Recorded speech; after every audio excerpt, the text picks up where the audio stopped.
The old pods and the new, brought to you by the Geek Goodness Network. Hello and welcome, lords and ladies of the realm. This is By the Old Pods and the New. This is the review of Season 2, Episode 2, The Nightlands, and we have some new members to our watch today to introduce. We have Miles and Hassan. Welcome, guys, to the show. How you doing? Thank you. Pleasure being here. Great to have you guys. I'm glad to have you guys join in with us. We'll start with Miles. Miles, why don't you introduce yourself? Tell us what house you align with, and I guess how many times you've watched through the show. Wow. Okay. So I am aligned with House Baratheon. I'm a diehard Stannis fan. I probably watched through the show about 4 or 5 times. I know I'm gonna get slack for that. Wow, a Stannis fan. That you don't hear that very often. So you're a Stannis the Manus follower. All right. All day, every day. What about you, Hassan? You with? Wow, that's a tough one. It is because I guess I usually root for House Stark, but at the same time, is this so much to Targaryen? But I guess House Stark. House Stark. I'm a big Arya fan. Okay. I'm definitely a big Arya fan as well. But I love the Stannis though. Stannis he's just so underrated. Like people just don't understand how important he actually is to the storyline. So I definitely like the Stannis fan there. I think we're gonna get along just fine. I mean, yeah, he's that metered character that you kind of need to kind of pace off everybody else. So he's definitely a good character. You don't get a lot of people that come out for him. So it's good to have you guys both on the same page on that. That's pretty cool. So just to kind of reiterate, we kind of try to stay as spoiler free as possible, kind of stay within the realm of where we are in the show, even though we've all seen ahead and are up to date, just in case we do have any folks out there that are kind of new to the show. So we kind of get to the edge, but we try not to go over the cliff. Okay. All right. So we'll go ahead and we'll start. The episode starts with Arya by the river off of the King's Road. She is away from everybody else because she is trying to still hide the fact that she is not a boy, and she's going along with the party up to Night's Watch with Yoren. Suddenly, you get some gold cloaks come up, and they are asking for Gendry. Arya thinks they're for her, so she is hiding. But then she hears that they're looking for Gendry. What did you think about this kind of interaction between Yoren, the guy that is pulling this party to the wall, and these gold cloaks? We'll go to you first, Miles. Okay, so I think right off the bat, Yoren sets the tone for what I guess. Oh, this is really difficult, but he's because how he talks to the Night Watch guy. Like, the guy comes up to him, he hands him the note saying he's looking for Gendry, and Yoren basically tells him like that once they are going to the Night Watch, once they have haven't officially pledged yet, but are going to pledge, going to actually, I guess, the tryouts or whatever you want to call it, they are no longer in reach by the law. They're now, they have escaped the King's justice, if you will. Mm-hmm. And the fact that the Goku is like insistent on getting Gendry, after hearing that, is like you can tell like how bad things are starting to get in King's Landing, and how things are switching from a even though Robert was never really, it hurts for me to say this, a good king, but it's starting to switch to more of a a tyrant going on. So basically, I think when Yoren tells him no, you can't get him, and then the Gold Cloaks starts reaching for his sword. I find it funny that Yoren pulls out his little dagger, puts it right between his leg and says, well, mine is sharper and quicker. One nick and you're done. Yoren is pretty badass in this scene. He's got he takes up for his people, and I mean, yeah, this is, you can kind of see the tonal change in the ruler, because Robert wasn't the greatest king, but still stuff kind of worked as it always did. It was kind of very autonomous, and now you're seeing that there's a lot of things that are changing. Yeah. What I did miss here is before the Gold Cloaks come, there is a little exchange with some prisoners in a cage, and that's where you meet one of my favorite characters, Jack and Hagar. And that's just a quick little exchange, but you see that he seems kind of fascinated by Arya. Now, Hassan, what did you think about that exchange with the Gold Cloaks? I think one of my difficulties right now is because I'm getting back into the books, so it's like paralleling how certain things happen almost exactly how it happened in the books, and with that, it's pretty much the way it's supposed to go. I think it did a good job of being canon and also setting up the characters really the way that they should be. And I think what's great about that scenario is that you get the characters we don't get the same amount of characters. So without a lot of the supporting characters, it's hard to really set it up, because we know why the Gold Cloaks, got to stay spoiler free, but we kind of knew why the Gold Cloaks, mentioned Robert, why they were there. So I think it was just a great scene because it's canon, and then it also sets up really what the series of events take place. If people, like with the whole series, but like in this instance, that does set up what takes place later if people were, if any of the fans who watched were paying attention. But I thought it was great.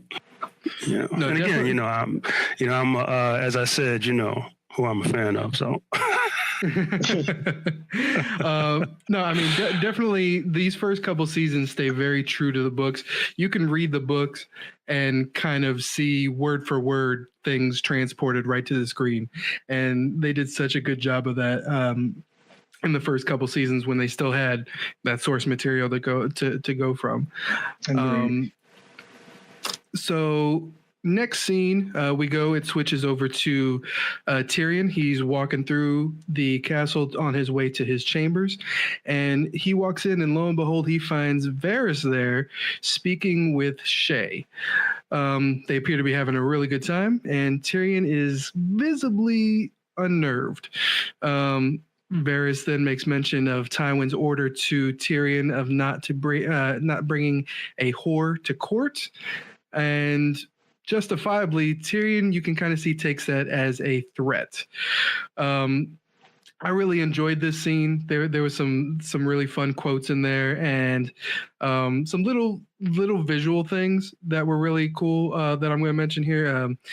When Tyrion's walking up to the chambers, he's whistling pretty much the Lannister theme song, "The Reigns of Castamere." And I like just little details like that that they throw in there. Also, just a little detail when Varys and him are fighting by the door, when Tyrion kind of blocks the door to stop Varys from leaving, just so he can get a last word with him. He blocks it with his whole hand, and then Varys goes and in return, when he blocks Tyrion, he just uses one finger. So I just think that's a really kind of like funny little exchange to kind of show their little kind of like not power dynamic, but show that, you know, I've got to use my whole hand to do you, but you're a little person. I'm just going to use one finger. Any takeaways from this, Hassan, that you want to talk about? And I keep swimming. The quote, Varys quote, great quote. which, Amazing. which happened later on in the books. But yeah, and I just loved how they, all right, right there, we're going to throw it in right there, and it just made perfect sense, because that, I think what was important, especially with Varys and Littlefinger, again, Littlefinger's a whole nother discussion, but that he's not a coward. I think that was kind of the misnomer that a lot of the casual fans who just peeked in, and again, in all fairness, that, both book and show, it's that he's not, even though they call him the way he walks around with slippers and everything, like he's some sort of a coward, and he's not, and I liked how he kind of asserted himself to Tyrion, because I mean, he's still Lord Tyrion, and I love how Varys always gives him his respect, but at the same time, he establishes that, he's not a coward, especially in that instance where he's pretty much putting himself, he's trying to help him out, and he could get killed for that. Mm-hmm. That was kind of the subtle message, to me, and that for that specific scene. But I love the scene. Varys is definitely an understated character. The guy that plays him too is just he's playing him perfectly. Like you could see that it's like right off the page. This guy gets Varys, and he's definitely very, very into it. And he's, like you said, he's not a coward. He has this subtle power about him. Well, he has his own tools for fighting. Mm-hmm. So he doesn't have to be like Brutus and openly threaten people. He can just say, a couple of things, and his point is understood. Right. Yeah. I mean, people, and like Hassan said, the guy may not have balls, but he's got some balls.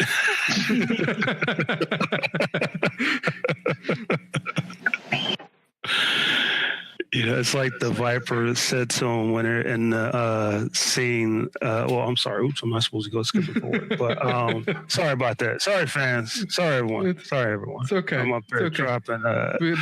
Teasing people now. Well, I just want to say, which isn't a spoiler. He's referred to as Lord, as a Lord also. Mm-hmm. So that respect factor is there. So, I just want to throw that in there. I agree. I also find it kind of interesting because, like you said in the beginning of the scene, Tyrion's whistling like he's having the best day. And as soon as he opens that door, he already knows that he's in for a fight with someone like Varys.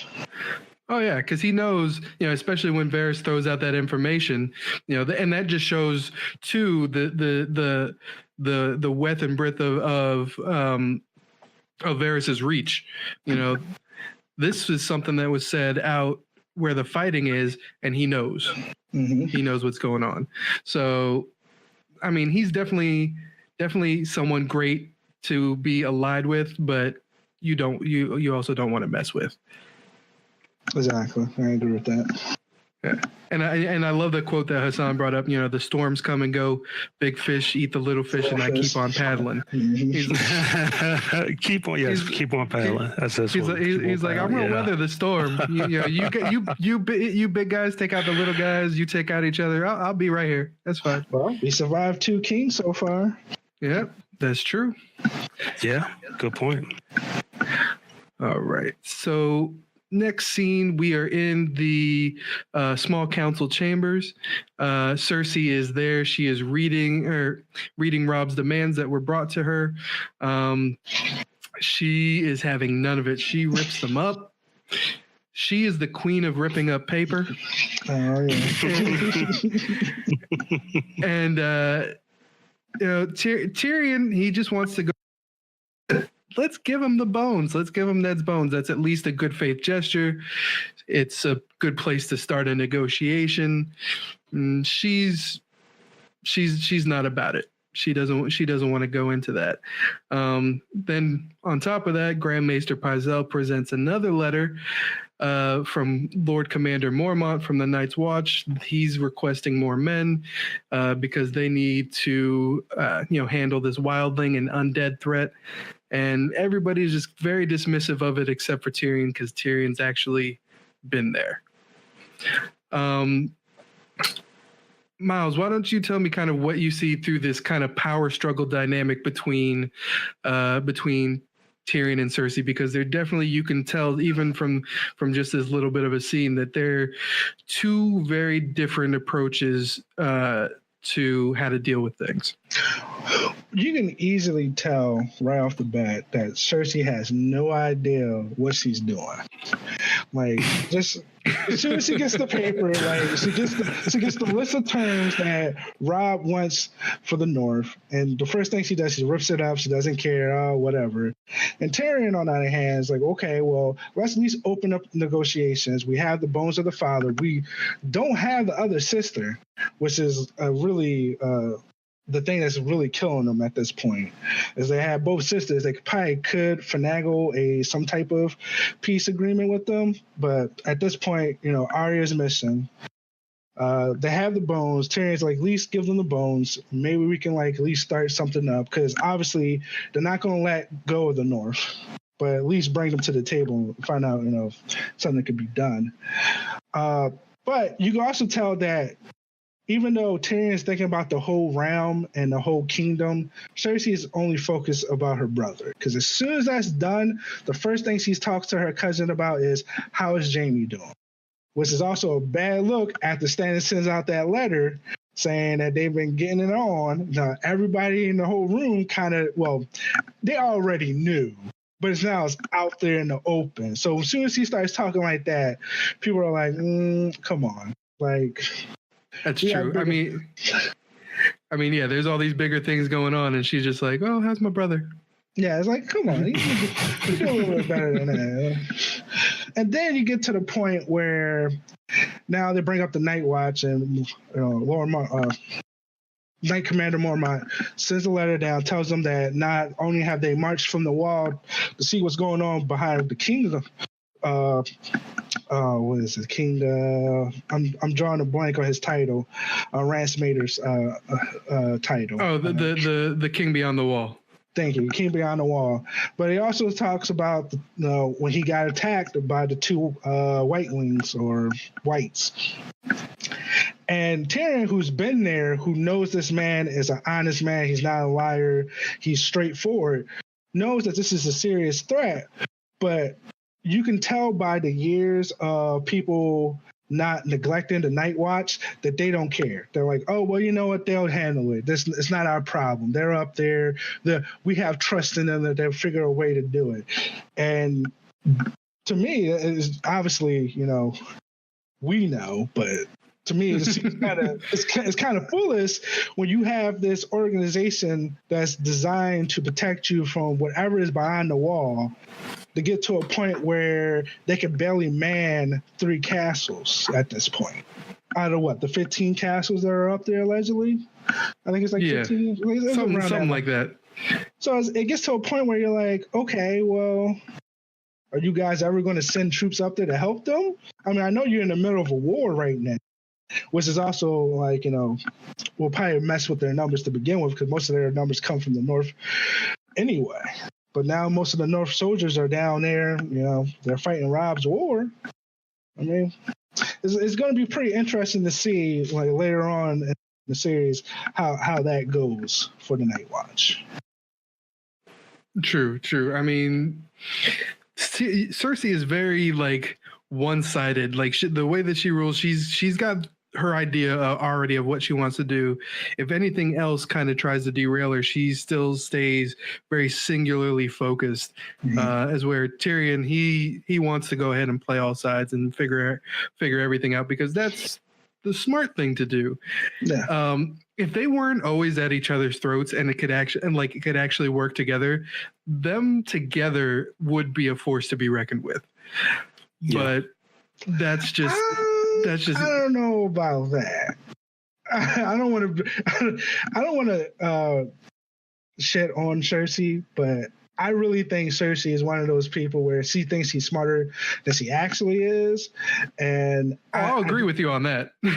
I don't think her and Tyrion will make like an unstoppable force. I think Tyrion and Jaime will make an unstoppable force. Yeah, but if they always got along from the beginning, Jaime would be in there too. So all three of them together, because Cersei, like something I'd always heard about, kind of like there's the Teddy Roosevelt quote, soft voice but carry a big, Tyrion's that soft voice. He can negotiate. He can do all those things.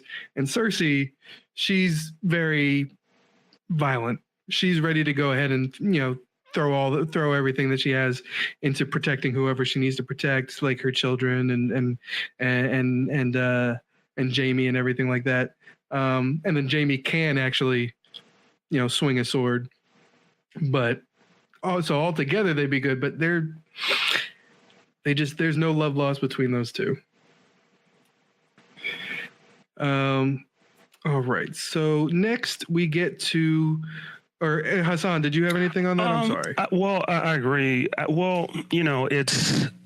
agree that if Cersei wasn't so unreasonable, just constantly unreasonable. Again, there's a reason why, with the whole Valonqar thing, with her issues with Tyrion. So she never, right now, that especially in what's, season 2, that's fresh in her mind, what she was told. So that's part of the reason why she just can't, she looks at Tyrion as the enemy. So that's problem number one. But I do agree that if she wasn't so unreasonable and just looked at what was happening at the moment, even though he's a dwarf, come on, if he wanted to do something, he still is Lord Tyrion, he still is a Lannister, he could get it done, and so, she's just so unreasonable. But yeah, I think they would have made a great team temporarily, not long term, because again, she's so unreasonable, and she is a woman. At the end of the day, she is a woman. And she at her age, she can't be another Robert Baratheon or female version of Robert Baratheon. And that was another thing. Like, people don't realize that Robert was a force, and he had 2 other brothers. Yeah. So even though, there was issues between the brothers, and Stannis, as they say, Stannis is iron. He'll, he won't bend, he'll break, so, but still, it's still Stannis. Like, it's, he shows up, everyone knows who he is, if he's coming anywhere, it's not like no one knows. Even Renly, Renly is season going one, people that, one person that people could talk to, but still, he still had 3 brothers. But yeah, he's a force to be reckoned with himself. And the problem with Cersei is that I think she always thought she would have Jaime as her sworn shield and sword. But even with that, she herself can't do but so much, But yeah, I think if they had just worked together in that sequence, it's like, okay, well, it's just the one thing I can never wrap my head around. It's like, okay, the Lord Commander is reaching out. Tyrion was at the wall. You fortify the wall just because that's what has always been done. So that was, issue number one for me with Cersei in that instance. It's like, okay, well, when it's always been done. So just do it anyway, because it's always been done. That's probably what Tywin would have done. More importantly, if anyone there gives her any kind of problems whatsoever, instead of going through the mess of, a hearing or anything like that, you just send them to the wall. All right, I'm done with you. There's a problem. Send them to the wall. Like, that's that one little instance. It's like everything else is like, okay, well, she doesn't know. She doesn't really have the experience. She is a woman. But I just, in that one little instance, it's like, okay, especially to do it's like, can't send bones back and fortify the wall. Like, one little simple thing. And, the one daughter that's there is supposed to be okay with all that. That's it's one thing for, Joffrey he's a kid. He's not thinking straight, but she's a grown woman. For her not to put that math together in that sequence of events, and it's like, it's not Tyrion the monster. It's just Tyrion trying to make a real easy, simple deal. And it's like, at least it slows Rob down at the bare minimum. And especially for a woman who doesn't, it's one I can see Jamie, because it's like, Jamie's a true lion, both of them are lions, but Jamie's a true lion. It's going first, ask questions later. No time to talk.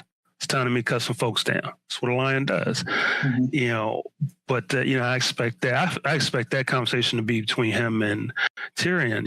It's like, I just cut this dude down. All you need to do is find Rob. He's a kid. Cut him down. Conversation's over. And Tyrion like, no, because if it doesn't work, well, you got all these other lords to deal with. So, but like little sequence event, I didn't understand at all. But I do agree that they temporarily would have made a good team, but not necessarily long term. I wonder if, not to cut you off, but I wonder if Cersei is thinking. If Cersei is thinking that if the Night Watch were to fail, like let's say the King Beyond the Wall just crushes the Night Watch and comes over the wall, that it will make Rob fight a two-front war at that point. Now, obviously, I don't think she's thinking that. I don't think she... But I almost wonder if that's like a nugget in the back of her head. I just... I don't think she has the mind for strategy in something like that. She's got her talents and stuff like that, but that sort of thing, I don't think would be something that she would think about. Jamie, maybe, but not her. I don't think. And I think she was, again, she's supposed to be a twin, so she's going to still kind of think, I think the whole point of, especially with that sequence of events, even though I still don't get why she couldn't wrap her head around the whole concept, but I think the key to it in that instance is just to show that she still is a twin, in that it's, run roughshod first, don't worry about the consequences at all. Because that was kind of how, especially during that time frame, that's kind of how Jamie was, the whole confrontation with Eddard and everything. Like, he didn't really think things, that was just kind of his things, and this, and especially in season 2, is just do it. Don't think about it. That's it. And I guess that's what the point was for the writing aspect of it, was to show Cersei just kind of doing the same thing. And she thinks that she has the backup. Again, in all fairness, Jamie is, even though they, the Jape call him Kingslayer as a, kind of a jape and an insult, but he did do it though. And he is a swordsman, one of the best. So I can kind of see why, why not think you could just do whatever you want. Oh, I don't need to worry about some guys on the wall. What does that have to do with me right now? But yeah, she doesn't, I think she's incapable. It's a good point to bring up, is that what she's thinking? But I think the problem is that like her brother, she reacts. And then the thought process, and it has to be right in front of her, kind of like a typical lion.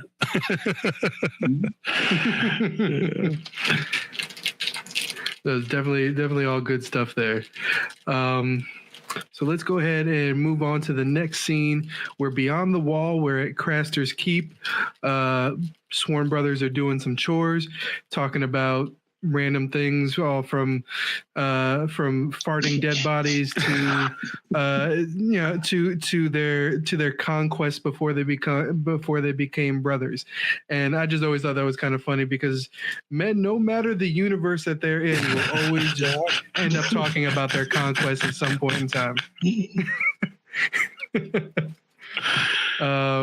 But yeah, they're all checking out Craster's, wives / daughters and everything, and kind of getting all pervy and everything. And you see then Ghost creeps up on one of them, Gilly, and she tries to shoo him away. And Sam uses to his advantage his relationship with Ghost, shoos Ghost away, and she looks at him like no woman has ever looked at him before. And tells him he's brave, and he gets the biggest shit-eating grin on his face, because I'm sure no one has ever said that to him before. Yeah. I mean, the whole reason he's there is because he's a coward. Yeah. So no, that's definitely a fun little thing. And then you go from there. She kind of asks for his help. He goes directly to John because John's pretty much the only one that's going to listen to him in these regards. And John's already in trouble. Yeah. John's trying not to step on any more toes. And so he's like, we can't do it. And he's got good points of why they can't. It makes total sense why they can't. But it is a tough situation. It's one of those things. She wants to leave this bad situation with Craster because it's definitely weird there. Mm-hmm. And John, you can tell, wants to help but knows he can't for many reasons. Hassan, what do you got on this scene? What anything that you noticed that was interesting, or anything you want to talk about? I mean,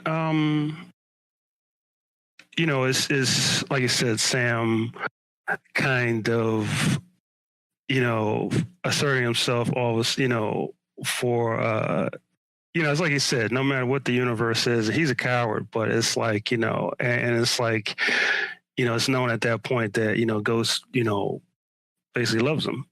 So it's like, it's his opportunity to kind of, getting good with Gilly, and, and it's like you said, no matter what the universe, that's us. That's us, boy. That is us, boy. If it was a mouse, he would have hid under the table. But it's I just thought it was a good setup, and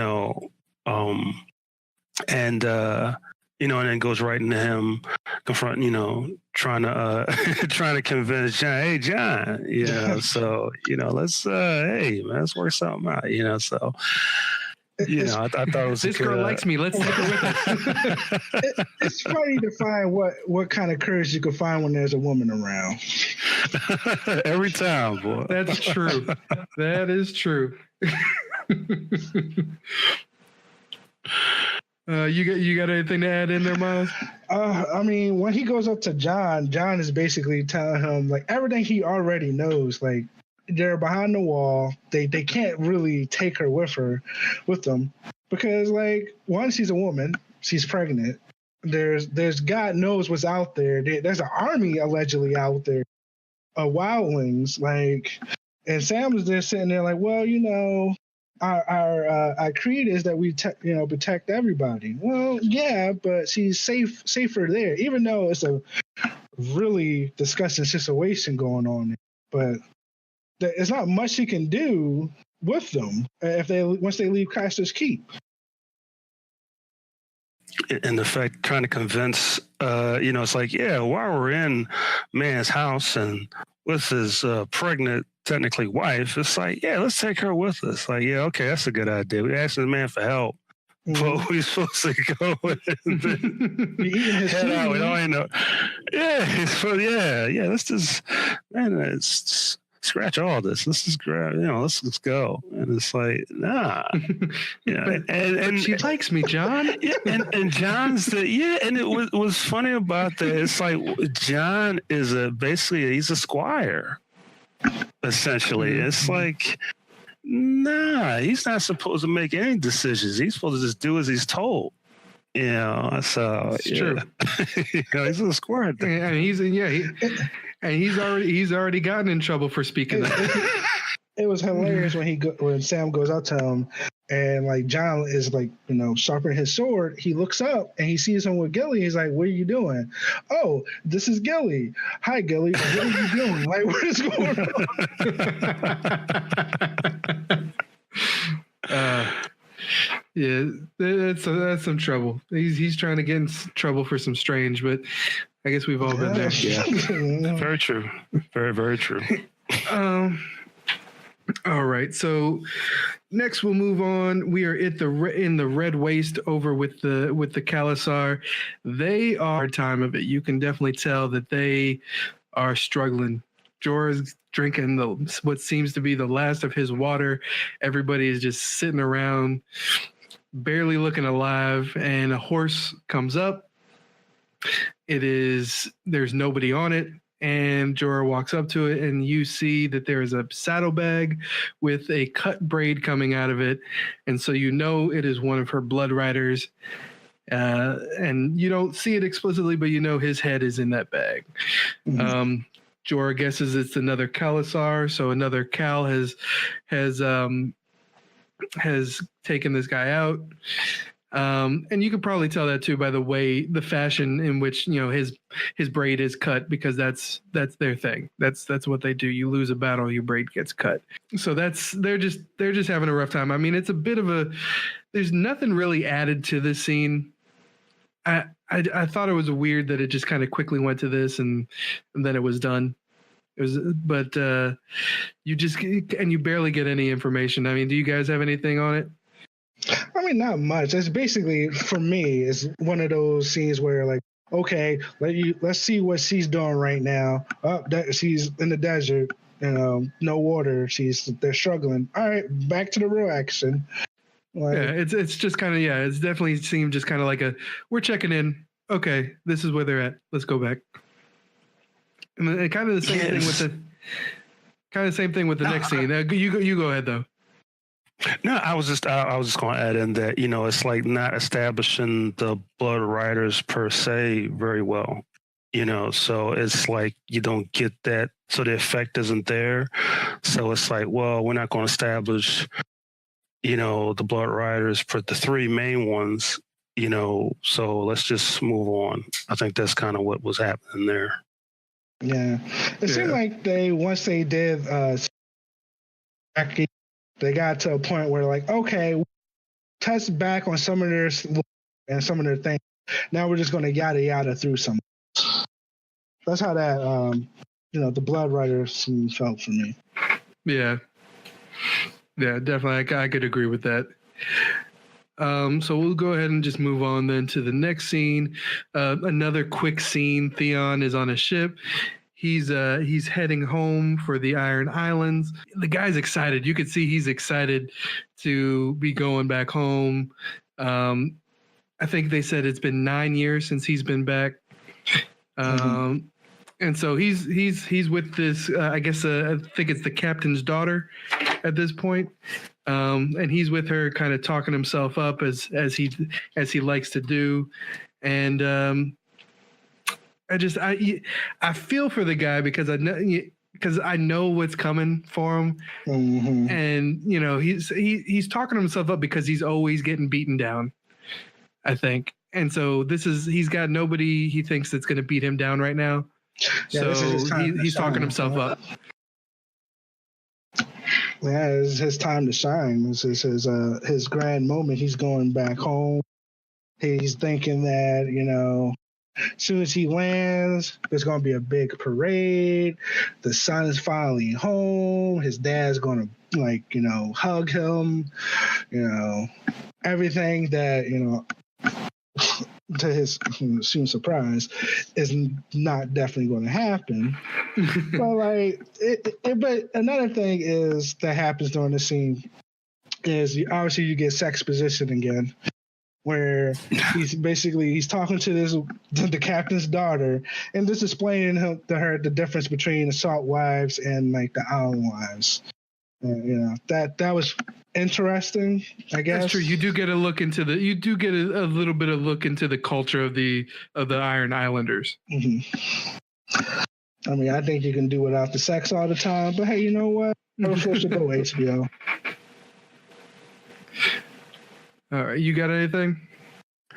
I was just going to say, just real quick about the sex situation, because I can't lie. I was just like, okay, what's this? And but I gotta tell you, like I got hooked. Well, not hooked, but I got introduced to it through. I mean, the books really got me, but I really got introduced to it through all these people who I'm like, well, yeah, you guys never watched fantasy before. If I want to talk about Lords of the Rings or something like that, you guys tune me out. It's like, well, all of a sudden you're watching Game of Thrones, and then it's one thing to see it once or twice, but it was like the recurring theme throughout the entire series. So it was like that's what really got people hooked. And that scene in particular, it was just like, okay, all right. And it's like it was definitely this scene definitely is gratuitous. You could have had that scene without that. It's like I came for the sex and got knowledge at the end of this. Like, come on. But I guess in making sure that they kind of pay homage to the sequence that took place in the books, that's kind of, that's pretty much was the same, in the books. I guess that was their way to visually kind of bring it home. Like, okay, well, we're not going to do the whole thing where Sion, explains everything. But I just wanted to say real quick, Alfie is just, he the way he plays that character, you hate him, then it's like, especially early on, just the way he plays the character, I just think it was great. He's just a great actor, and then for him to do a scene like that and would keep a straight face, and then and then he's a true professional, So that was The one thing I take from Theon is like you could feel for this character. This guy is growing up in a household that is not his. He is technically a prisoner of war, no matter what you want to call him. That's what he is. He's seeing how this Ned is raising his kids, even his bastard, is being treated really well. I mean, most lords don't treat their bastards on this type of level. And John, say what all his angst that he has, he had a pretty good life. And for sure. And you're sitting there and you're hearing, he hears these tales of these Ironborn who are, reapers and rapists, and who are basically fork lords over there. So he's going home to a culture that's already, I guess, negative. So you can tell like it's like he's trying to fit in, even though he kind of doesn't fit in. Because like even when he's talking to the captain's daughter, you can kind of feel like, does he really mean the stuff that he's saying? Like, or he's just saying it's just to say it. Because like that's true. You kind of get on that level where you think, okay, he's grown up with it only a certain extent. He knows of what their culture is like, and he's just trying to act it out because that's the only way he feels he can stay in touch with it. Mm-hmm. Yeah, I get that, and Hassan, I agree with you too. Alfie Allen is definitely does a hell of a job as Theon. Yeah, he made me truly understand, like really appreciate just the art form. You get so caught up into the character, you forget that these are people playing the character. And I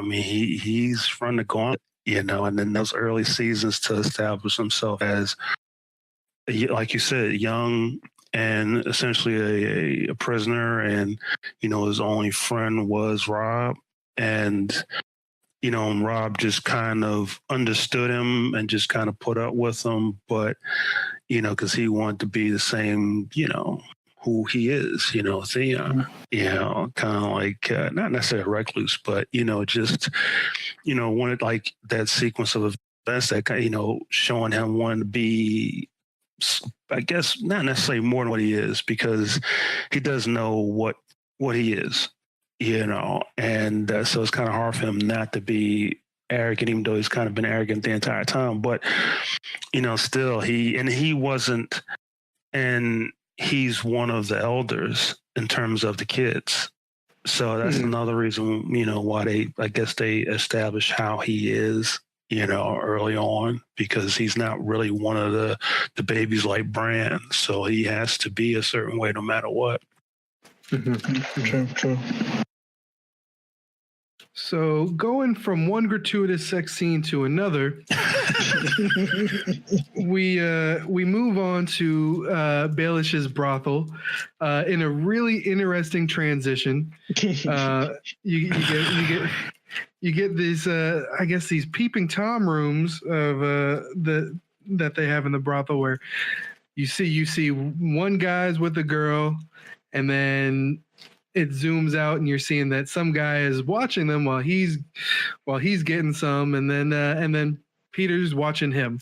So it's just a really interesting transition, and just really more more of that gratuitous sex that they like to throw into especially the beginning seasons of this show. I think it's toned down a bit. It definitely as it goes on, yeah.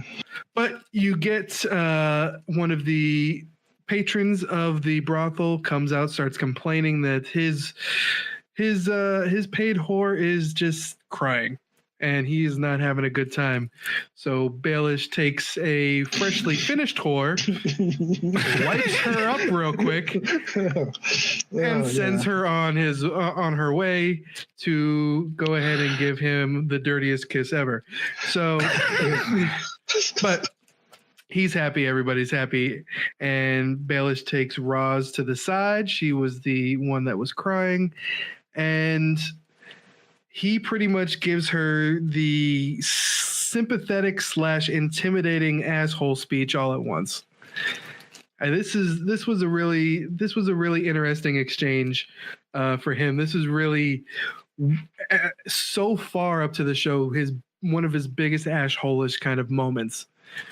And a bit of foreshadowing too, if you kind of go, with the knowledge that we have going forward, it's a bit of foreshadowing. True. Hassan, what do you got here? It's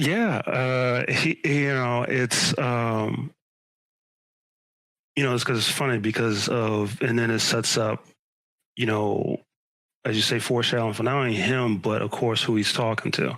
So that's another key kind of moment. And then I think it kind of shows that, the people coming in kind of giving, I guess, the viewer an idea of just kind of like, I think what really captures people when they watch the show in a sequence like that.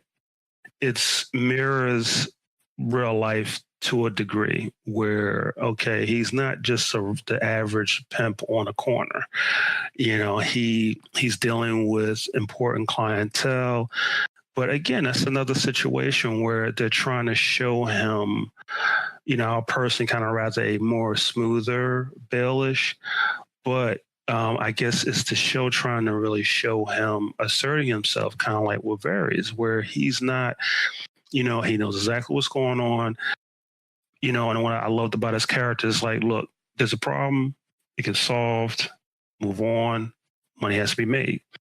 And then it's his position in King's Landing, aside from having the brothels, so that's another key component because, he's the, because he's the master of coin at that point, right? I don't want to give away any spoilers. Yeah. And, so,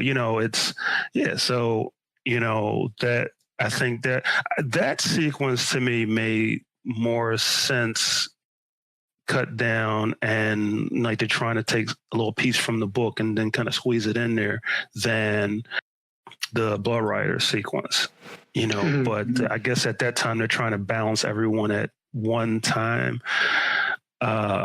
But I mean, they're having problems trying to establish the POV characters versus the supporting characters, because Baelish wasn't technically a POV character. So, but I just thought it was a good setup, Yeah, it shows how Bellis operates. Basically, with all the holes in the wall, is obviously there's a sexual gratification from that too. But you can tell that he uses that to spy in on these high tail clients who are like lords and people in higher positions. This is how he gets his information. Well, some of his information. And who he can use to blackmail if he so chooses or not. The scene where he's talking to Roz is, to me, kind of like, I think you said it too, mirrors the whole Varys talking to Tyrion. It's the veiled threat in the story, the soft hand that hides the knife, if you will, that lets you know that, hey, look, it's okay, now everyone sees a baby get killed in person. It's understandable. But, I had this one girl who was all sad all the time, and I had this client who had a lot of money who said he was going to make this girl happy, gave him the money. This girl went to him. I don't know if he made her happy or not, but I was happy. I don't know about you, but maybe you want to be happy from now on, or you might meet some clients. So it seems like, his veiled threat is there to sit there to let you know that, Bellis is another type of guy who works in the shadows. He can get stuff done too. So it makes the whole Varys versus Bellis scenes even more like impactful to me. I agree with that. I mean, Baelish definitely kind of just trying to show his hand here. How he's like, look, I got the business to run. You don't get in line, I'll sell you to someone that you may not be happy about. And it's definitely, it's a little bit more overt of a threat. I mean, at least to me, it was a little bit more overt of a threat than Varys's. I mean, he's just pretty much saying, he's like, this guy did some things with her you might not like. If you don't make me money, you're going to go that same path. I agree with that, but you also got to look at who they're talking to. Varys is talking to Tyrion, who's a lord. That's true. Bellis is talking to basically a prostitute. Yeah, and I think he's kind of trying to put her in her place a little bit too, because she's already kind of moved her way up from being just this whore in Winterfell to someone that was kind of training some people in one of his brothels, kind of looking like she was running it in that last episode when the baby got killed. And I think he's trying to maybe also kind of, show her, yeah, I'm still your better. He's like, don't jump too much yet. And this, though, I think is a tipping point for her too, for stuff that she ends up doing along the way. Yeah. All right, so we'll move on to the next scene. I really enjoyed this scene. I enjoy pretty much almost any scene with Tyrion in it, to be honest. But this is a good one because I hate Janos Slynt as well. Tyrion is having dinner with Janos Slynt, and they talk about the dead baby. He's pretty much sure himself that Cersei was the one that ordered it, so he's kind of trying to get a little bit of information in that regard. And they kind of talk back and forth about it, and then they kind of talk about the day that Ned was taken prisoner, and Janos double crossed him, and he's like, I think this was a great quote. He's like, oh yeah, the fool, he tried to buy me, and Tyrion's like, oh, the fool. He's like, he didn't realize you had already been bought. Shut him up real quick. Tyrion has some of the best quotes in this show. And then pretty much he says, you know what? I don't need someone like you running the running the city guard. He's like, I'm going to go ahead and we're going to send you to the wall. And, you see Braun kind of creep up there as backup, and he's the new commander of the city watch, which I think is great. This is one of those good things that they did between the book and the show. Kind of speaking to what you said earlier, Hassan, of the consolidation of characters and stuff like that. Because in the books, they had someone else take over the city watch job, and then Braun was more like a secret police kind of type deal. Mm-hmm. Yeah, and so they consolidated that into just this one thing, and I think that works immensely better for the show, because you don't want to get all of these random characters, and that's just a whole lot. But I think they did really well there. And then you kind of see a little bit more into the kind of man Braun is, which disturbed Tyrion a little bit. You get, he asks him, he's like, look, if I asked you to kill an infant girl that was still on her mother's breast, would you do it without question? And Braun says, no, I'd ask a question. How much? Yeah. I know that it might have shocked Tyrion for a little bit, but he has to remember, Braun's a sellsword. He works for the highest bidder. Oh yeah, no, I mean he definitely knows who Braun is in that respect, but he was definitely not happy with that answer. I guess you could see on his face he was hoping that it wasn't going to be that kind of answer. Yeah, but is that something that Tyrion might put in his back pocket for a rainy day, just in case? Even though Tyrion might not stoop to that level of killing babies, but it's nice to know that you have a guy who, I wouldn't say that. That sounds really messed up. But just it's nice for Tyrion to know. Baby kill. We got somebody for you.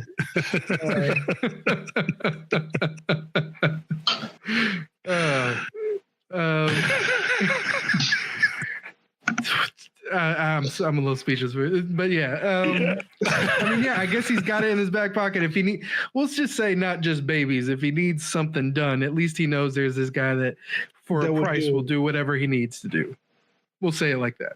Yeah, if you consider, I'm pretty sure everyone in this room would consider killing a baby really, really bad. I don't think anyone argue that fact.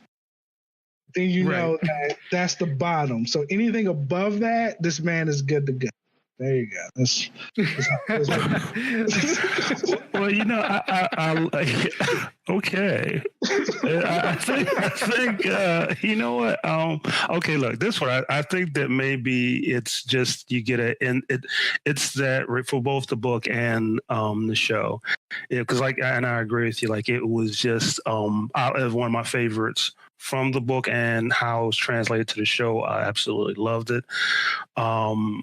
I just love, Tyrion being able to get Jaina Slynt back. And, but I think in that situation where he's talking to Bronn, it reminds Tyrion that he doesn't, he's not a friend, and that's in that instance, because when Bronn helps him get free, it's like, well, maybe he's kind of cool.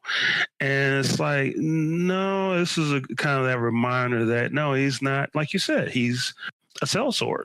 He's for sale, so the price, he has a price no matter what it is. Some things go without saying, he'll get the money later. And then some things, well, I need to know how much. It just kind of reminds Tyrion in his moment of kind of grandeur of asserting his power. And Bronn being kind of his right hand, almost literally that, okay, he needs to know his personnel. And I think that's something that Tywin, it was never understood that, like we were just talking about the scene earlier with Cersei, her issue is that she doesn't know, another problem with her is that she doesn't know kind of her staff. She doesn't understand the people who are around her, and that sequence was talking to Tyrion. Tyrion is not out to get her. He's trying to make something that would be politically right, that helped the whole realm out in that instance, and she didn't want to listen. And here Tyrion is kind of learning himself that, well, he needs to wait. And Cersei's making these decisions because she thinks he has all this backup, this army, Jaime, all this backup. Whereas Tyrion's basically doing the same thing with Jaime Slint, where he's thinking the same thing because he has Bronn. And then he's reminded that, well, again, I just go back to what you're saying. Like, he's a sellsword. He has no conscience. He's just there because he's paid in that instance, you know. Definitely, yeah, Tyrion, and he's a people person. He gets to know his people. He finds out so much about them so that he knows how to use them. He's a master. He's a master of learning what people want and how to use that against them to get them to do the things that he wants. Yeah. And so this is kind of like a little piece into that. So I definitely agree with all that there. So next scene, you go back to Arya and the little band of brothers that she's got there. Arya, Hot Pie, Lami, and Gendry, and they're all having conversation down by the river. Hot Pie is showing that he is not very smart. That little conversation definitely made me laugh. Oh, well, how'd you know he was a knight? Well, he had armor on. He's like, anybody could have armor. He's like, they just have to pay for it. How do you know that? I sold armor.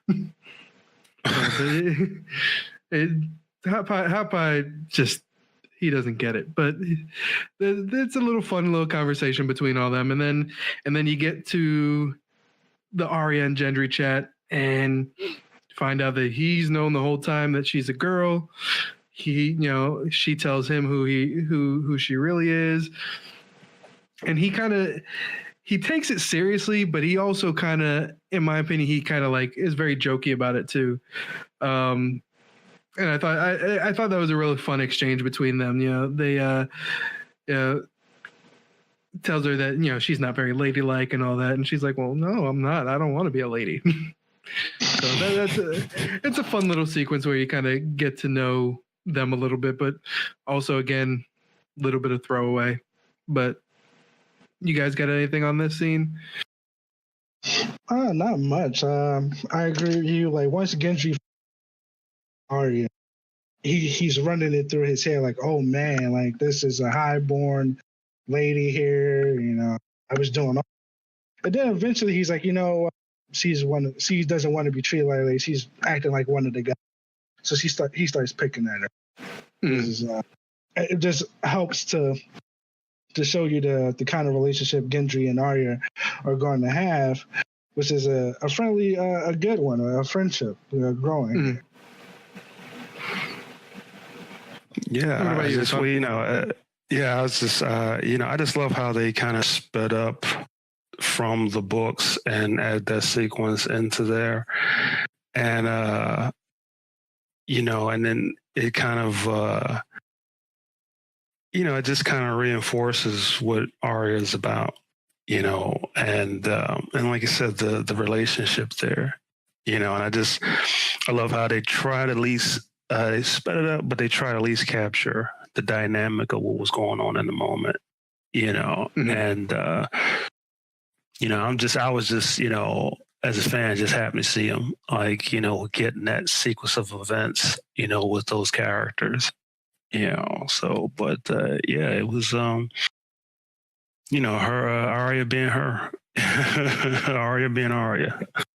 Arya being Arya. She's definitely one of my favorites too. Her and Tyrion, I think, are my top two favorite people on the show. I didn't get what house. What's your house? I'm actually I'm between two. Because I'm a big Lannister fan just because of Jaime and Tyrion. I think Jaime's arc is one of the better arcs out there. He's got a really cool little arc, and I can't wait to kind of like fully go through it doing this show. And I love Tyrion. So my top three are Tyrion, Jaime, and Arya. And so I go for the Starks too because of Arya. So I would say I'm a lion a little bit more just because I've always loved lions. That's it. I'm a Leo. They're my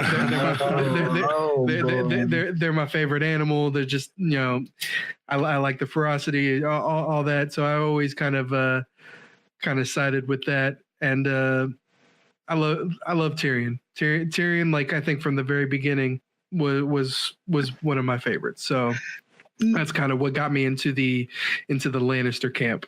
Not to poke at you a little bit, but it seems like you're riding the fence a little bit with liking the Lannisters and the Stark. Like you kind of play both sides. A little bit. I mean, the Stark is only because of Arya. Okay. But I mean, can we say you can call me a Lannister? You can call me a Lannister if you need to. If it has to be one, I say Lannister. Okay, so we got Baratheon, Stark, and Lannister. Gotcha. So are there any Targaryen fans in the crew? Nancy is a Targ. Okay. Cool. We're gonna have some interesting conversations. Oh yeah. I think the Targaryens ain't nothing. Trash. Oh, she's gonna be mad she missed this show. Oh, she's fun to argue with. I'll tell you that much. All right. So where are we at here? Okay, so back to Theon, and you see that the Starks are not the only ones that shit on Theon. He is shit on by his own people as well. His reception is not as warm as he expected. There is nobody there. Or at least nobody there for him. I think there's like a fisherman there, and he gives two shits that he's Theon. So he's pretty much kind of knocked back down on his ass like he always gets, until this woman walks up, and her name is Yara, and she's like, I'm going to Pike. I'll take you there. So he goes on with her. Theon sees a woman. He does his Theon thing, and of course he is flirting with her and feeling her up and doing all this stuff. And then he gets home and he's talking with his father. His father shits on him too. Another Father of the Year recipient in Westeros. His father is, oh man, his father is just all over him and just talking to him about just all these, calls him a girl, and because he's, where'd you get this at? Where'd you get? Did you pay the iron price or the gold price? And you kind of see a little bit more into that culture. Mm-hmm. I mean, he's all over him, and then Theon's like, "Well, I'm your only son. I'm of course going to take over for you. Who else is there?" And in walks Yara. And he finds out that he was feeling up his sister. Oh my goodness. And he's just like, damn. You could see that he's just like, shit. And it's funny, I'm like, why was she letting him? She was all about it. Yeah, she was. She wasn't stopping him. Yeah, she's got a little Targaryen in her. I love how, to me, it established how she's just plain not unfazed by anything. True. Which is why, of all the women, because, as we talked about earlier, Cersei's trying to establish herself.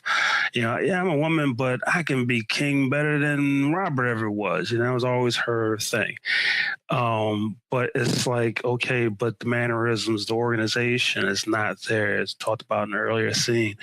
And in this scene, we're seeing for the first time, in all fairness to Daenerys, she's young. She's a kid at this point in time.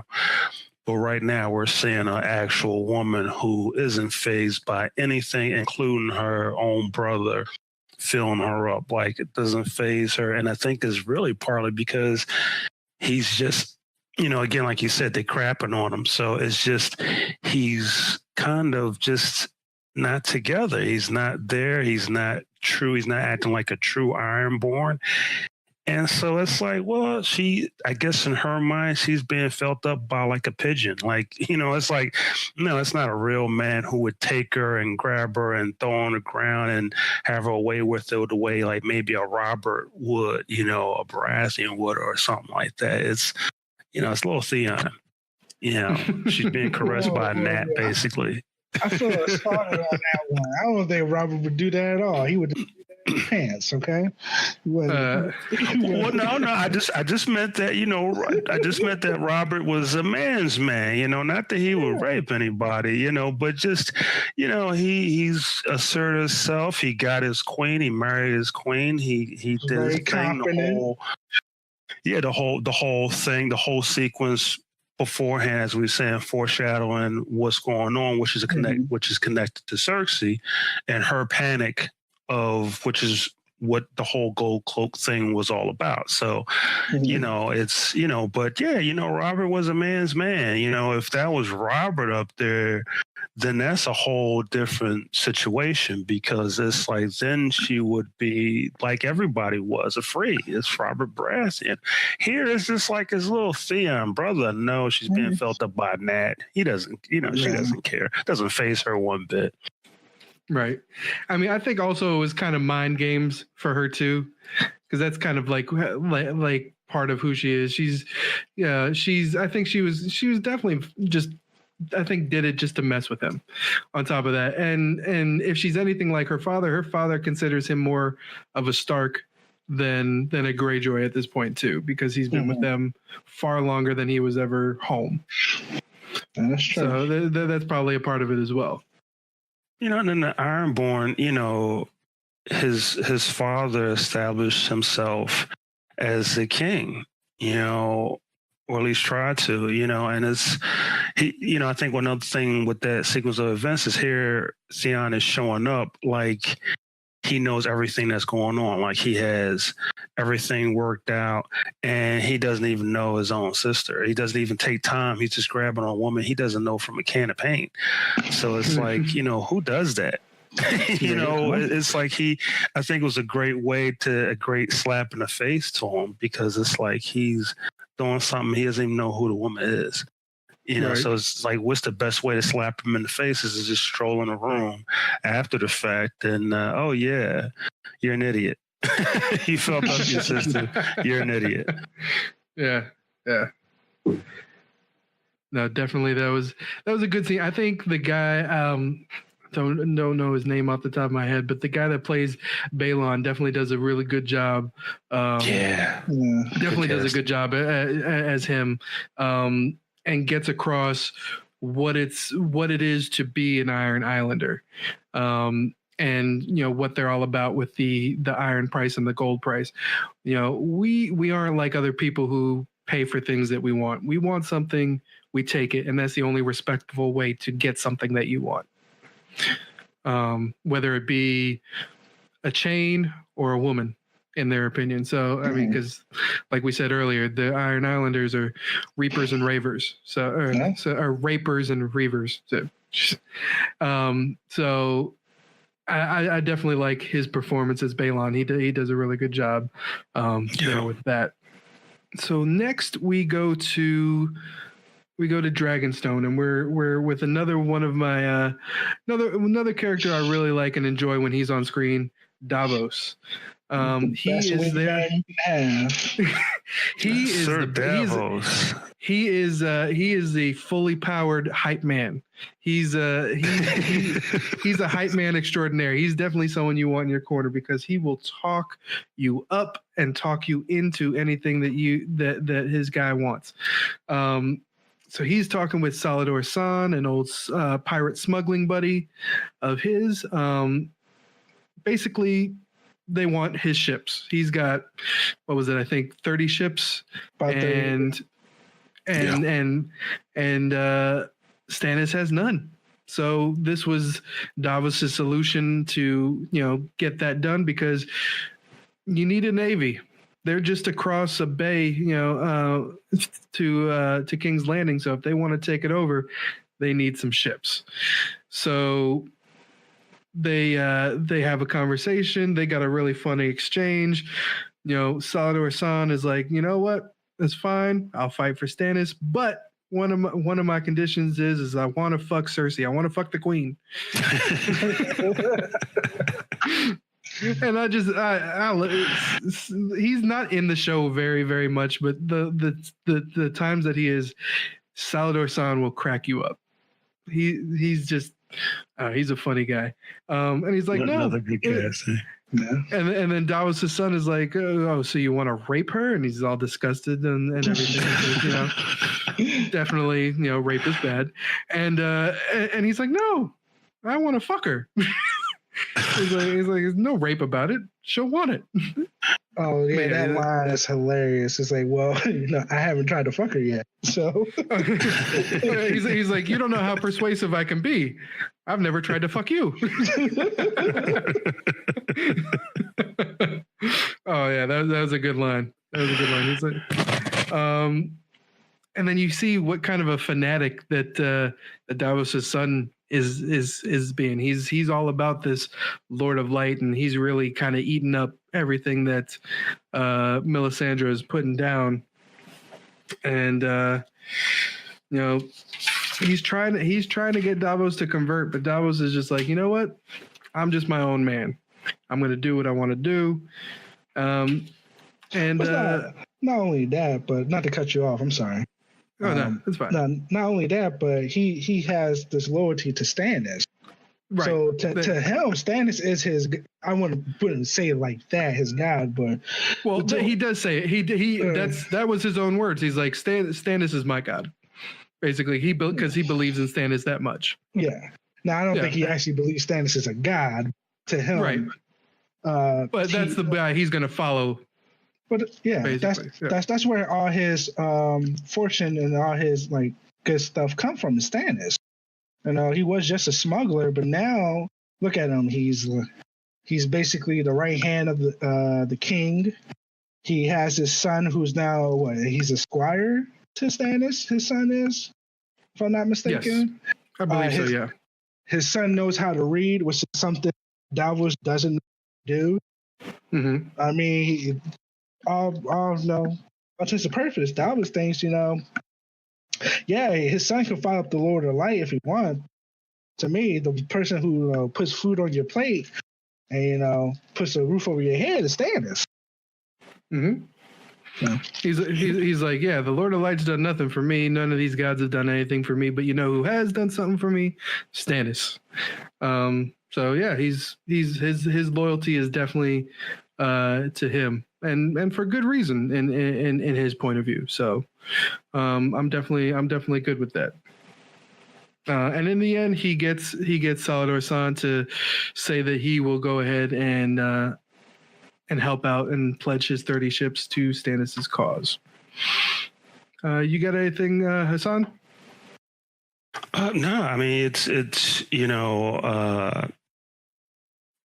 this shows the consistent. I mean, one of the most consistent characters, Sir Davos, in the entire show, both the show and the books. I mean, that's how he was in the books, almost near verbatim. It's like, and it makes perfect sense, and it's funny because I guess, to balance the show, you see Cersei, who is just not there, and where Davos, he understands what to do is follow the lead. That's it. What else is there? And that's just good business. It's just good business. What do? You just follow the leader. You follow the man who has the army, who's trying to amass the army. But he's loyal, and I think that's what they're establishing, is that no matter what, he's going to be loyal. Right. That's true. That's definitely the big point there is establishing not only that, basically through everything that he's doing, through getting Salvador San and everything like that, he's got undying loyalty to Stannis, which is a good guy to have on your side.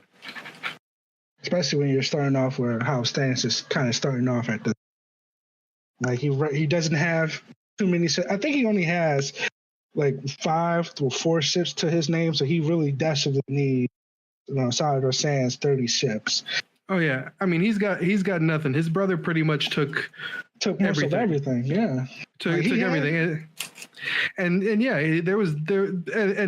and from even the beginning, just even though Renly is the younger brother, he's always kind of taken everything from Stannis.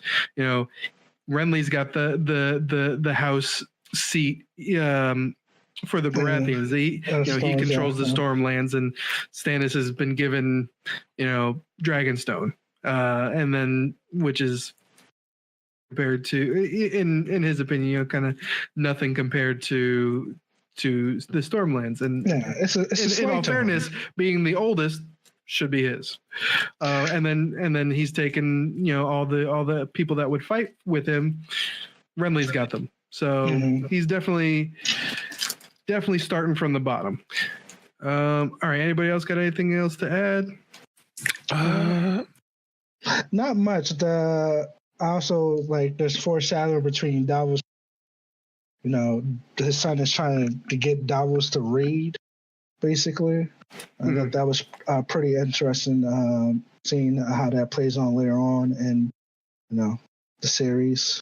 Yeah, I didn't remember, like, watching this again. I was like, I didn't remember that his son was actually kind of the first person in the show to suggest that he learned how to read. I thought it kind of always went back to later on when you meet the daughter, Shireen? What's her name? Shireen. Yeah, Shireen. Shireen. Me too. All right, so then we'll move on. You get another Tyrion scene. This time he is with Cersei. She is pissed off about Slynt because this is a man that's in her pocket and no longer he's been replaced by someone that is with Tyrion. So she's essentially pissed off that she has lost somebody that is loyal to her.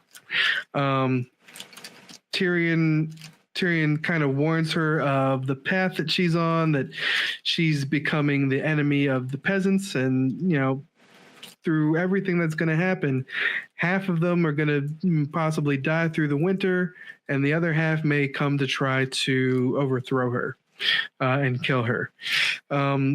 Then he goes and gets to the point and accuses her of doing the kill baby order, and in that moment realizes that it was not her, and realized that it was Joffrey that did it instead.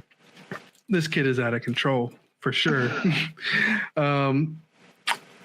Cersei, then says that that Tyrion and Jaime never took ruling seriously, and then it falls onto her, and so that she's just trying to, do right by everything and be the one that rules because they're not going to. Then, Tyrion throws in a sex joke about her and Jaime, and she decides to say, okay, well, you know what's funny? You killed my mom. And that's kind of the beginning in the shows, at least, of showing why she has such animosity towards Tyrion. You came into this world and took my mother out of it at the same time, and so I'm always going to hold that against you. Another great scene. This was a really great scene between Tyrion and Cersei. Lena Headey and Peter Dinklage, they do such great things with their characters, and they, when they're together on screen, they definitely have some great chemistry. Hassan, what do you think about this scene?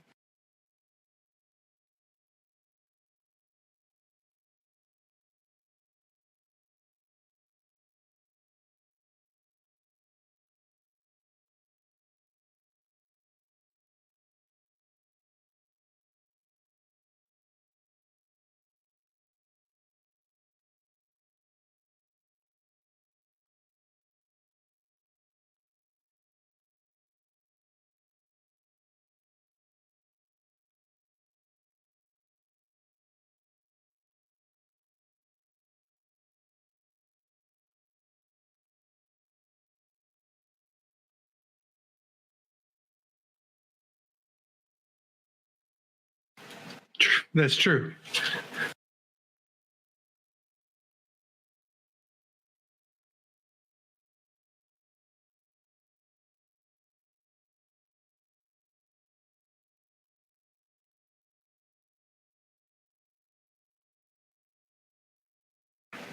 Mhm. What about you, Miles? You got anything? No, I agree with that. It kind of felt like, not to make a joke about it kind of felt like a family cookout where your aunt, uncle are starting to drink and they start going at each other like, oh, why did you do this, that? And then the aunt comes out of nowhere, well, that's why you killed mom. I'm like, whoa, that's a little extreme there.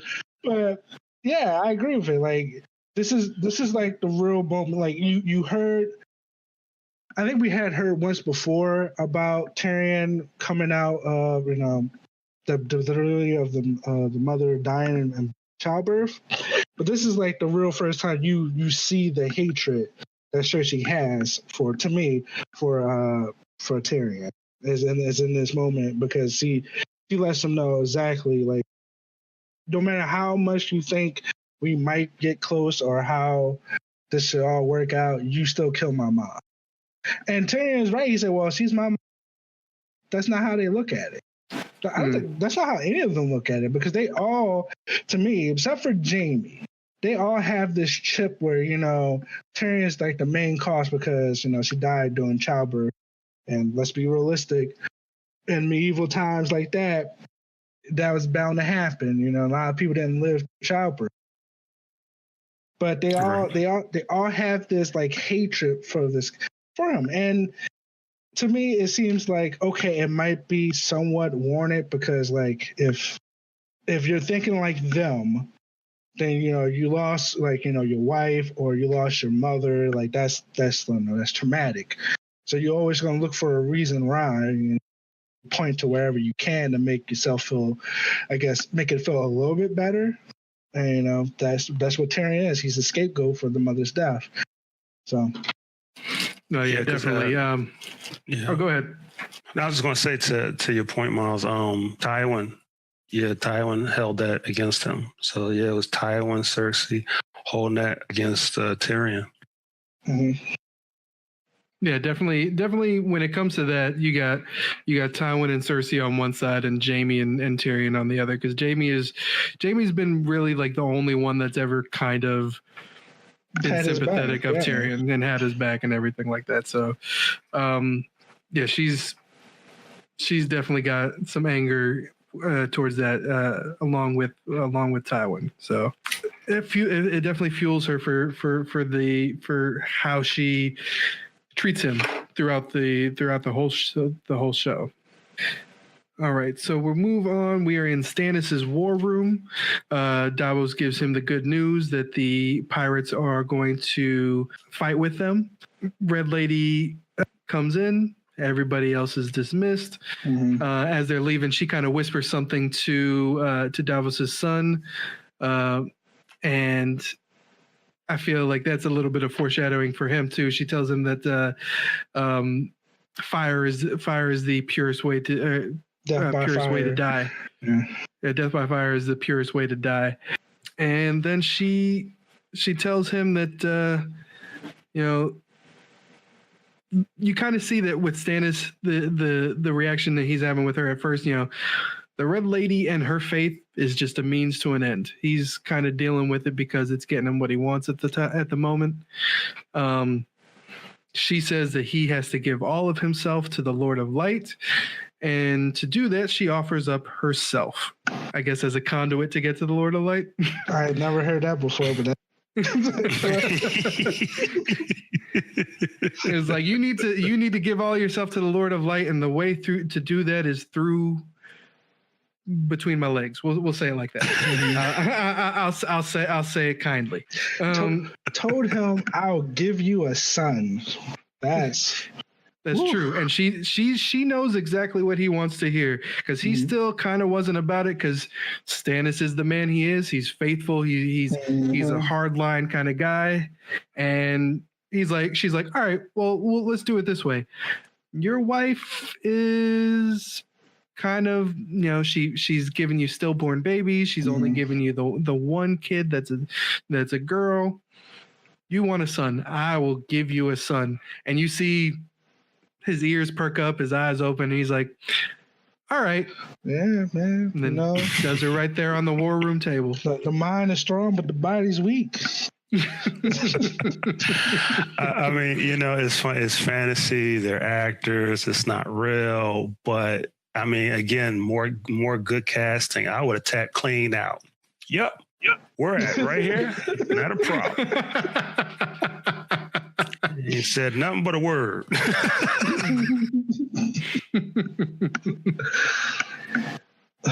As soon as she dropped that red robe.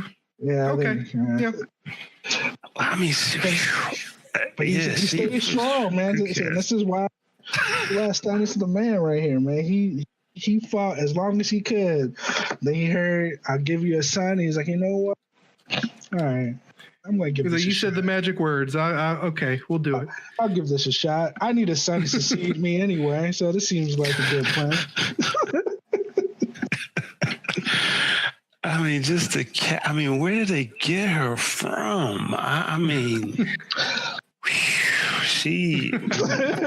yeah. I was, it's funny, like the gratuitous sex before then, it's like, okay, why? What is this? Let's wrap this up. Let's get to the killing and the CGI and the special effects. That's what I want to see. Until we got to that point. And I'm like, okay, wait, let's, let me rewind that back for research purposes. This is strictly research. If you guys are on the show for a few episodes from now, I want to say a little later in the season, there's a story that I've got between the guy that plays Davos and her that I heard that is really funny, and I'm not going to say it now because I don't want to, because it'll kind of spoil some stuff. So if you guys are part of that show, I will tell it then, and it's a really funny story. And it has to do with her body. I can only imagine. It was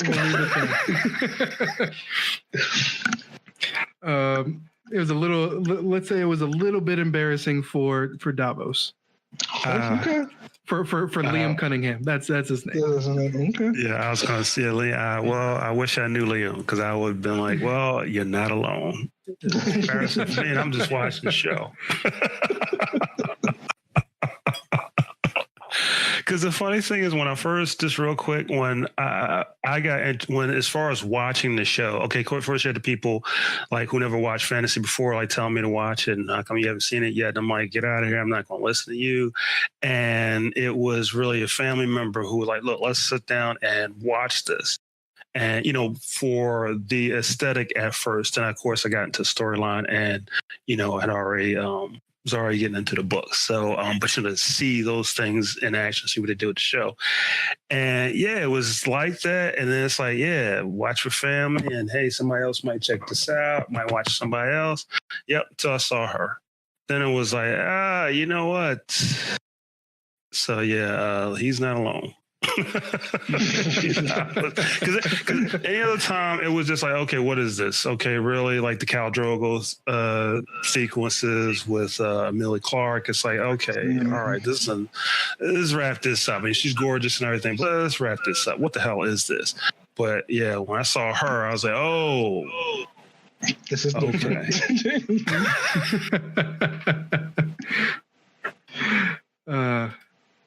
All right. Anything else on that scene? We want to talk about Clarice Van Houten a little bit more? Or we sure. I'm gonna take a couple of steps back before we get to the whole, that perfect scene right there. But oh man, I lost my train of thought. Okay, so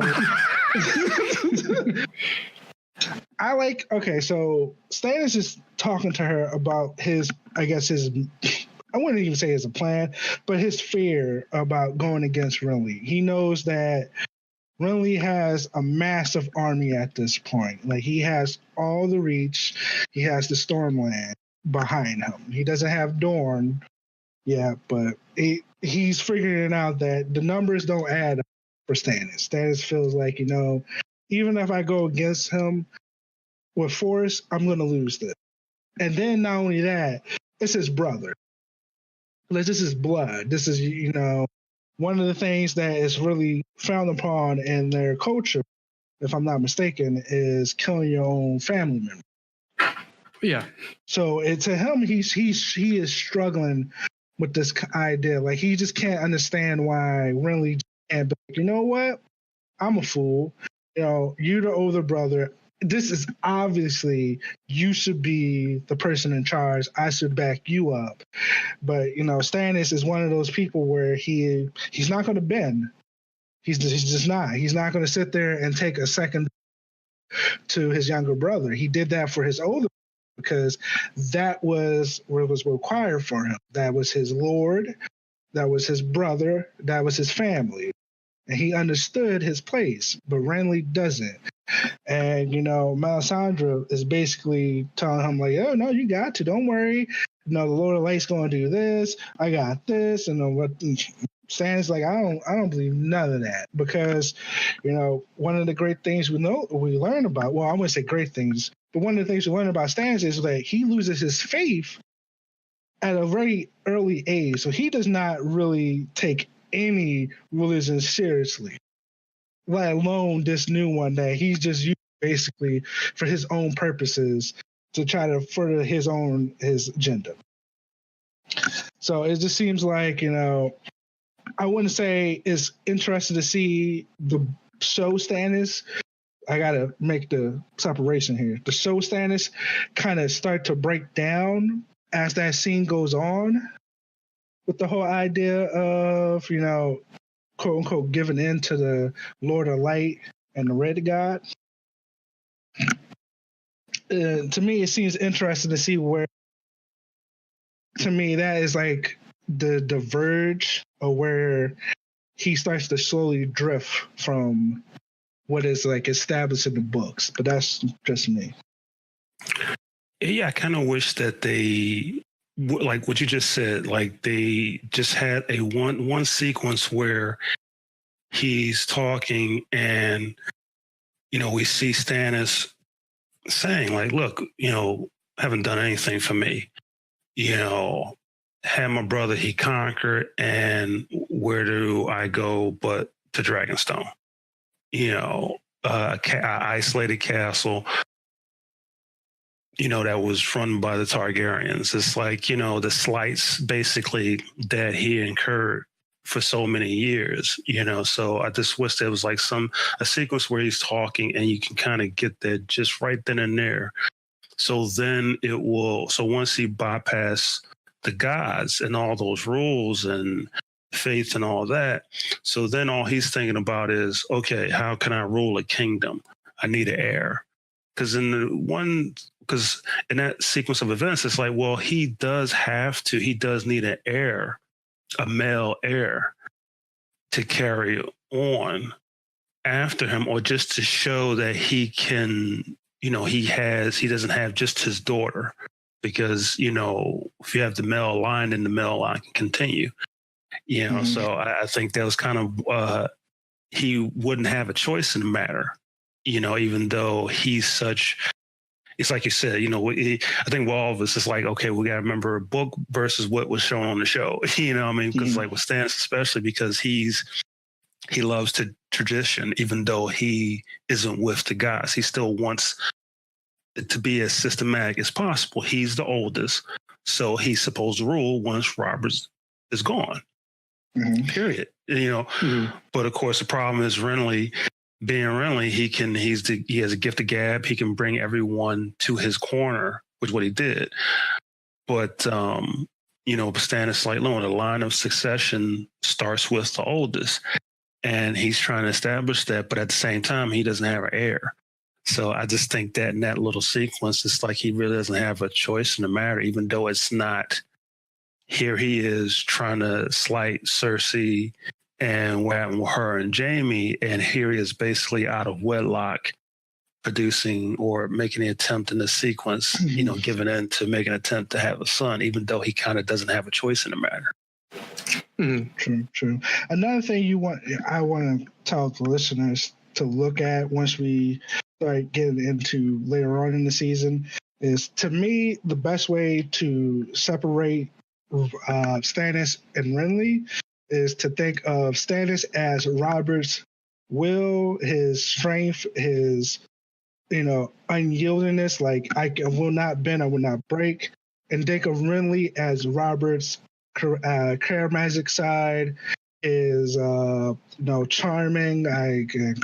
Like really can talk people's ears off. He can get people to do what he wants because he's a likable guy. He to Renly, he thinks he's going to be the perfect king, like a caring king who listens, who's going to rule. Might bend a little here and there, but overall, it's going to be for the betterment of what he thinks of the kingdom. Stannis, on the other hand, is by the book. Like, this is the law, and this is how we're going to do it. And anything besides that is not in his vocabulary. It's not going to be done. That's why he needs someone like Davos on his side. Right. No, and I definitely agree with you. I was actually thinking the same thing about the differences between Renly and Stannis, that they're pretty much the two sides of Robert. You take the two separate sides of Robert, the warmonger, not warmongering, but the warrior, hard-willed side is Stannis, and the charming, charismatic side is Renly all the way. Definitely, you put them together, it's Robert. Mm-hmm. All right, so let's go. We're going to go move on to the last scene of the show.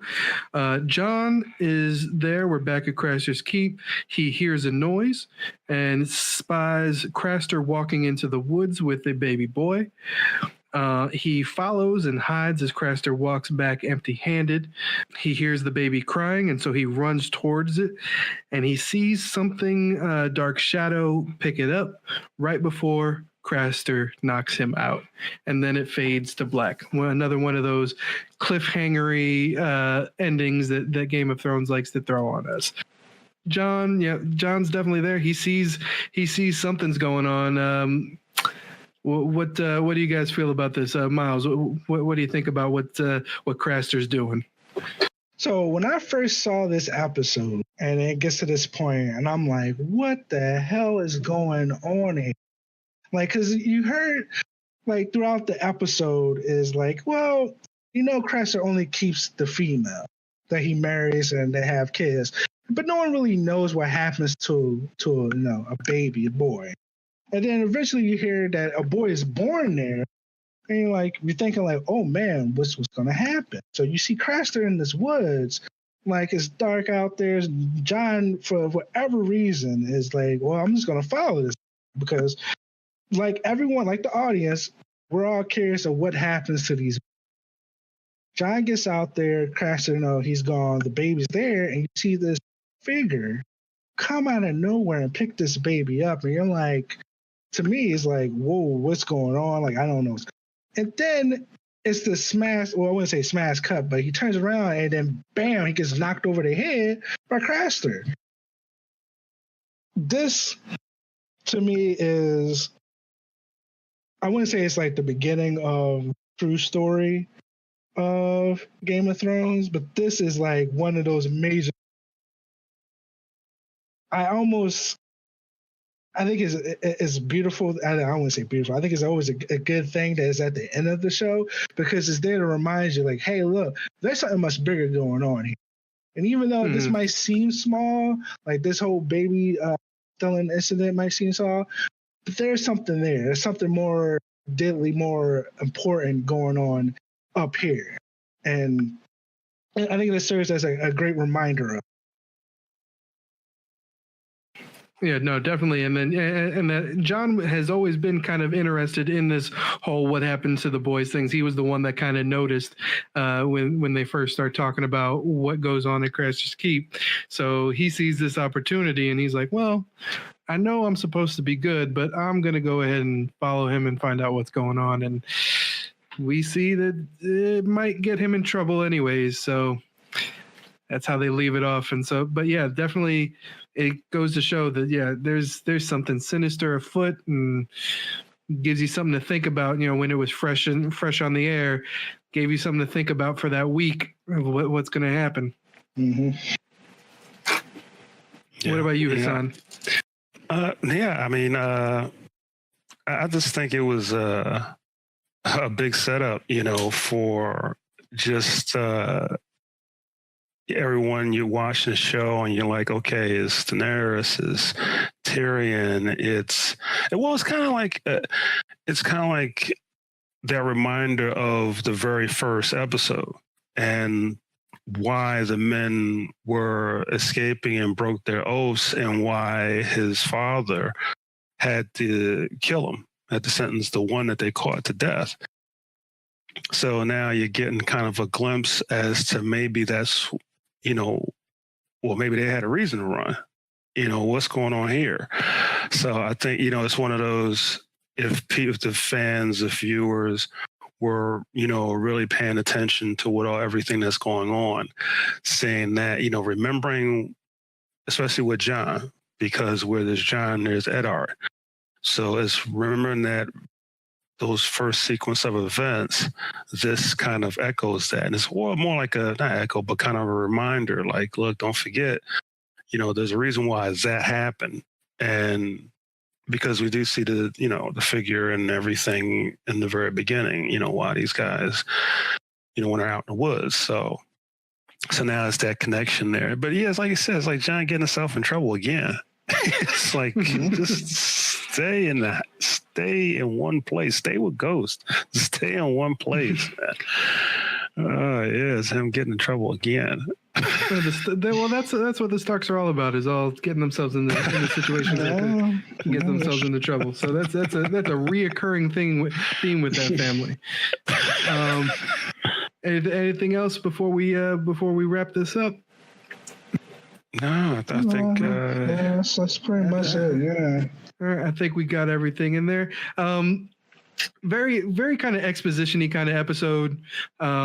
Not one of my favorites, but I mean, you get a lot of good information, and it's all set up. With the shows like these, you gotta kind of take some of these setup episodes to get the bigger payoff later on. So it was definitely good for that, and you get some information from it. There's a lot of good scenes in the episode, and I definitely do agree that this is one of those building blocks to, what later is going to be happening.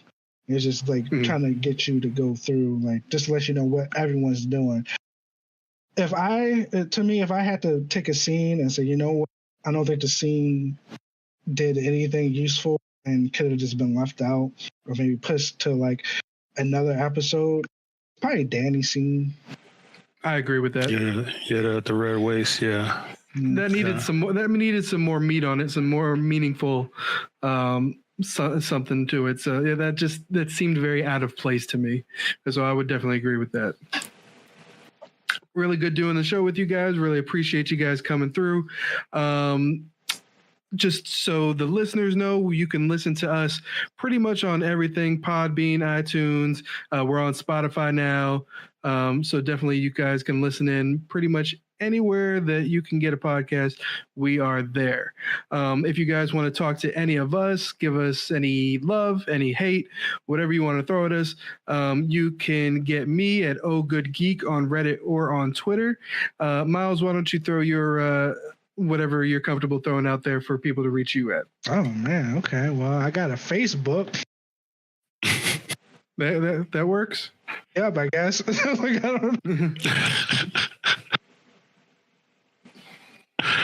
Well, how can they reach you on Facebook?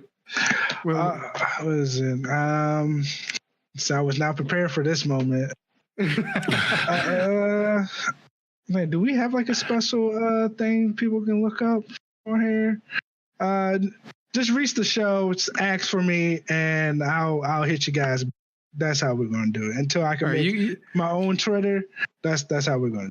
All right, you can reach the show's Twitter then at Geek Goodness. Just at Geek Goodness. That's the show's Twitter. I'm pretty much answer on all that. So if you want to get to Miles, throw it on there, and I will make sure he gets it. All right, what about you, Hassan? Same thing. Fans can get out there and do the same thing. Is Hassan Milliken Twitter /Milliken.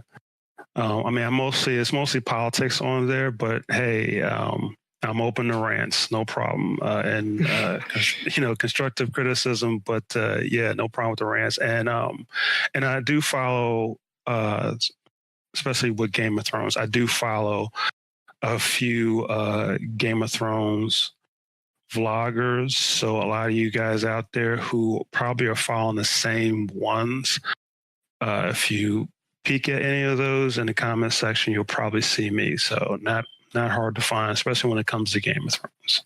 So, and of course, just please follow Greek Goodness Podcast. All right. Well, good. Like I said, good having you guys, and good time had by all. Hope everybody enjoys the show. We will see you next week.